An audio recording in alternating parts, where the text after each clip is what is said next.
Hola, bienvenidas y bienvenidos a una nueva charla de 5 minutos. Como ya podemos ver, el tema que hoy nos convoca son los trastornos musculoesqueléticos.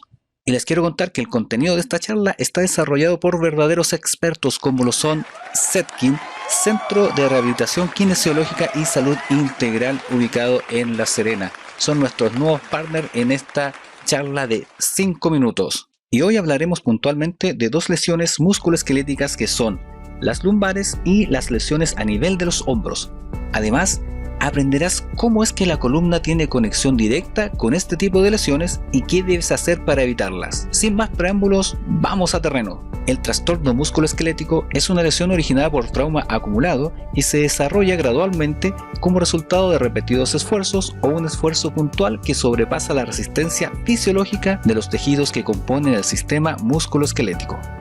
En cuanto al lumbago o lumbalgia, no es más que dolor de la región lumbar de tu columna. A modo de información general, te comento que la columna posee 4 curvas, 2 sifosis y 2 lordosis. Las más expuestas a sufrir lesiones son tus lordosis, cervical y lumbar, debido a que se encuentran más libres con respecto al contacto con otros huesos y son las que básicamente más se mueven. Por este motivo y por su falta de estabilización con otras estructuras, estas dos curvas se deben estabilizar con musculatura. Hay muchos pequeños músculos que se encargan de estabilizar los diferentes movimientos de tu columna. Los más difíciles de fortalecer son los multífidos. Cuando están débiles, se producen enfermedades como el síndrome facetario, que es dolor o disfunción de las articulaciones facetales de las vértebras. Las más afectadas son las mujeres. Debido a una lordosis más acentuada, las facetas tienden a chocar más. Además, el uso de tacones, atención con esto, también contribuye a este síndrome, ya que al cambiar el eje de las piernas, estás cambiando el eje de tu columna. Los hombres también se ven afectados básicamente por factores mecánicos como lo son las malas posturas en la ejecución del trabajo. Otra de las enfermedades más comunes y que tú conoces son las hernias de núcleo pulposo.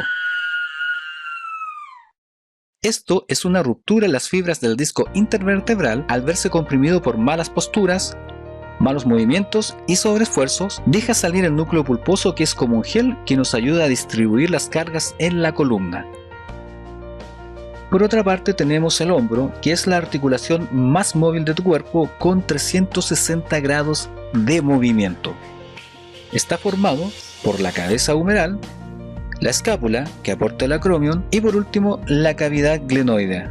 Ahora, ¿por qué las malas posturas de la columna repercuten en los hombros? La escápula, al estar apoyada sobre las costillas, que a su vez articulan con las vértebras torácicas, se ve directamente influenciada por el movimiento o disfunciones que presenten las vértebras. Así tenemos entonces las lesiones más frecuentes en hombros como tendinitis del manguito rotador, desgarro de tendones y músculos y bursitis del hombro. Una de las lesiones más típicas o más conocidas son las del manguito rotador, que no es más que el desgarro de los rotadores, y esto ocurre cuando los tendones se desprenden del hueso a raíz de una sobrecarga o lesión. Ahora bien, los movimientos repetitivos, la mala posición o malas posturas en formas sostenidas en el tiempo y lesiones por movimientos repetitivos sobre 90 grados de hombro constituyen los mecanismos más comunes de lesiones a nivel musculoesquelético. Ahora vamos a los factores de riesgos. Según la norma técnica del Ministerio de Salud, se reconoce que la etiología es multifactorial y se consideran 4 grandes grupos de riesgo.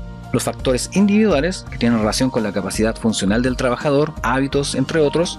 Los factores ligados a condiciones de trabajo, fuerza, posturas y repetición. Los factores organizacionales, organización del trabajo, jornadas, horarios, pausas, ritmo, carga de trabajo y aspectos psicosociales. Y por último, los factores relacionados con las condiciones ambientales de los puestos y sistemas de trabajo, temperatura, vibración, entre otros. Cabe considerar que los factores de riesgos pueden estar relacionados y potenciarse mutuamente. Es por eso la importancia de mantenerlos siempre vigilados. Además, también podemos realizar una evaluación del uso de fuerza, la cual puede ser determinada por la escala de Borg. Como podemos observar, esta es una escala visual que mediante la indicación de colores se puede relacionar la fuerza y el porcentaje que se está usando en determinado momento, y este dato es importante porque se considera la percepción del trabajador. Y lo otro a considerar que hasta el nivel 3 significaría una percepción positiva del uso de la fuerza. Te quiero decir que antes de aplicar cualquier medida preventiva, debes primero identificar si existe algún factor de riesgo en las actividades y hacer la evaluación según el criterio del Ministerio de Salud en Chile. De todas maneras, a modo de información general, te dejo algunas medidas preventivas a considerar.